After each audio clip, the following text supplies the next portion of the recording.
LIC music purchase की है साली जी कहाँ जाके विचार छे अपने के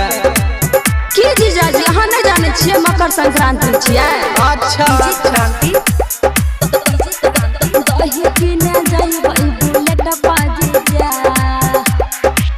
करन साली है तना तो धड़फड़ में होई जाय छे सब काम गड़बड़ धड़फड़ में होई जाय छे सब काम गड़बड़ करन साली है तना तो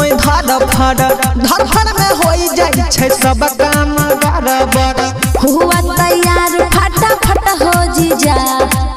करन लेट यतना हो जीजा बुलेट पाजीजा दही किने जाइबै बुलेट पाजीजा दही किने जाइबै बुलेट पाजीजा क्रांति दही किने जाइबै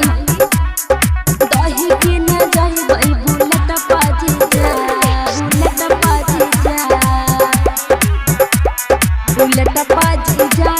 बुलेट पाजीजा दही किने जाइबै बुलेट पाजीजा करबै मकर संक्रांति पर जीजा जी नहीं लक जेबह त लड़ब जीजा जी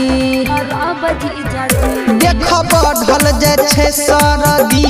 साली है कोना ल जइब खाइला घर में छे इहे बनल साली है खुआ और पेड़ा खायब ना खाली खुआ पेड़ा जीजा परब ना हम तोरा फेरा जीजा बुलेट पाजीजा चूड़ा किने जइबै बुलेट पाजीजा चूड़ा किने जइबै बुलेट पाजीजा क्रांति दही किने जइबै बुलेट पाजीजा दही किने जइबै बुलेट पाजीजा